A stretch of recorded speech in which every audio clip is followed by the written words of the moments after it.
เนาะเขาได้มากินเขาได้กินขนมนี่ก็แฮร์รี่พอตเตอร์เนาะแล้วมื้อนี้เขาสิกินขนมอย่างขนมนี่ก็สื่ออย่างก็ฮัลโหล สบายดีเนาะฮัลโหลตอนนี้อยู่ในซองของโบเกอร์เนาะมื้อนี้เราก็สิมากินขนมต่อจากคลิปตัวก่อนนะที่เราได้กินตัวขนมอย่างก็แฮร์รี่พอตเตอร์เนาะเกือบลืม ตัวนี้แหละเรากินคลิปก่อนมื้อนี้สิมากินตัวใดเราสิกินบีนโบโซแล้วมื้อนี้เราสิมากินมาเบิ่งว่ามันเป็นจังได๋ต่างกันบอกกับตัวนี้มันเป็นขนมที่แบบคล้ายเดียวกับตัวเก่าแหละตัวแฮร์รี่พอตเตอร์ไผยังบ่ทันได้เบิ่งคลิปไปเบิ่งอยู่วันนี้ตัวนี้ก็สิเป็นมันสิต่างจากตัวเก่าก็คือว่าตัวนี้มันสิเป็นแบบมีสีคือกันรูดเป็นสีดำกับสีดำคือกันแต่ว่ามันสิมีตัวที่เป็นตัวดีกับตัวบ่ดีตัวแซ่บกับตัวยังตัวแซ่บกับตัวแกงมาแล้วนะบีนโบโซหน้าตาเป็นแบบนี้มันจะมีรสอย่างเนี้ยนมบูดกับมะพร้าวนะคล้ายๆคือกันแล้วก็มีหลายประมาณ7-8รสนี่แหละเอากับมาเบิ่งกันเนาะมากินเลยลองเบิ่งเลยกินเลยมีหลายรสเบิ่งกินกันหอมหลายคือผู้บอกคืออย่างแก๊สอย่างอีแหละแก๊สอีแหละ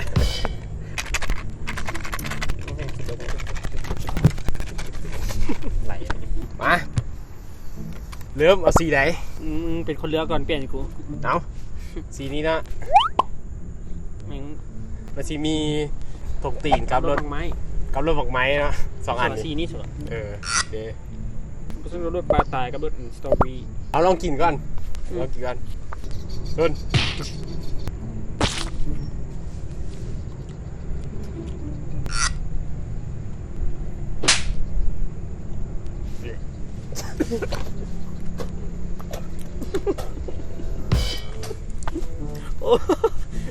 แม่งเลยเหี้ยใครเหน่าอาหารป่าดิวะอาหารป่าก็กินมันแบบสีบวกกินมันแบบข้าวคือข้าวป่าอาหารป่ากับอาหารป่าคล้ายคือกันเลยโอ้ตายมาต่อนันสต็อปนะเลือกเลยสีดำแล้วไม่ได้สีดำนะสีดำมันมีรสอย่างแน่มีรสสกังแบบตัวอย่างว่าคนเราตัวอย่างว่าสกังตัวมันหมิ่นนะแบบมันต้นหมิ่นนะตัวสกังมีฮูบอกให้คุณให้เบิ้งตัวนั้นแหละตัวหมิ่นนะรสอย่างกับรสขนมคืออย่างก็ขนมยืดๆนะครับขนมแบบเป็นเหนียวอ่ะคืออย่างดำขึ้นขนมนั่นแหละคือขนมพบกันคือขนม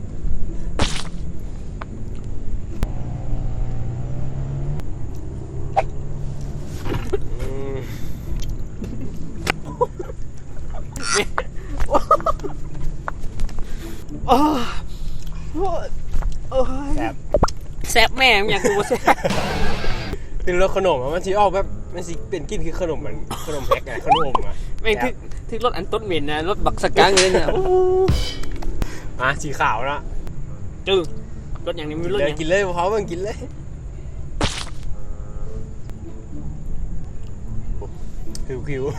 คิวก็ตัวเก่าเลยกินได้เฮ้ยไปแหงมานี่ยังโดดน้ำด้วยมือนี้ดวงดีเว้ยมือนี้ดวงดีเว้ยยอดโดดน้ำด้วยไม่อยากกินเลยเมื่อก่อนรถอย่าง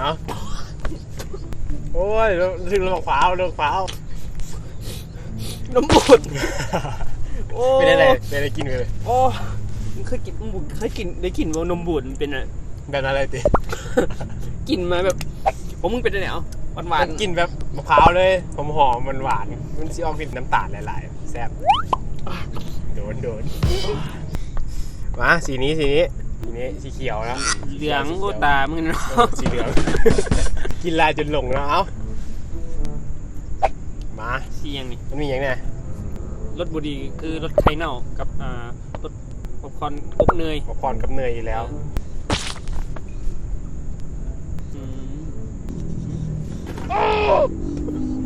กินคำเดียวหูเลยแม่งถึกรสอันเดียวกันอีกน้ำตาจะรอดไข่เน่ากัดเข้าไปแล้วมีเนี่ยยังโมซึกกินมาเลยคิวๆแล้วนึงแล้วเหม็นๆเนี่ย เพนะจบไปแล้วกับการลองกินขนมบีน โบโซ บีนโบโซ ตัวตลก เป็นไงต่างจากตัวแฮร์รี่พอตเตอร์ว่ะ ต่างหลายมันรู้สึกตัวดีนะชื่อว่าจังไดวะ ก็คือว่าตัวนี้นี่มันซีมีตัวดีเลยดีเลยแซฟตัวแซฟหลายตัวนี้ตัวแซฟแล้วหน่อย ตัวนี้แล้วมันเป็นคู่กันเลยแบบเฮ็ดแบบเฮ็ดเฮาแบบถึกบ่ดี ถ้ามากับกดไลค์กดแชร์กดติดตามเพจของเราเนี่ย กดอยู่ทั้งเทิงซะเปลี่ยน เทิงเนาะขนมเขายังเหลืออยู่เนาะ แค่นั้นมันนี่ เอาสิกิน รวมๆ แบ่งกันกินเลยเอาสิเอามาแบ่งกันกินคนละครึ่งเลยคนละครึ่งขนมเหลือหลายอยู่นะเขาสิแบ่งกินแบบบ้านเดียวเลยนะ ยืดๆเลยมันเหนียวเลย 3 2 1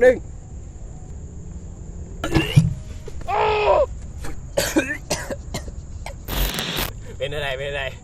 อ้ตาย เป็นอะไร โอ้แซ่บหลายบ่เคยกินเนี่ยทั้งชีวิตเนี่ยสิบ่กินอีกแล้วขนมนี่กูลาบแต่ของมือนี่ละ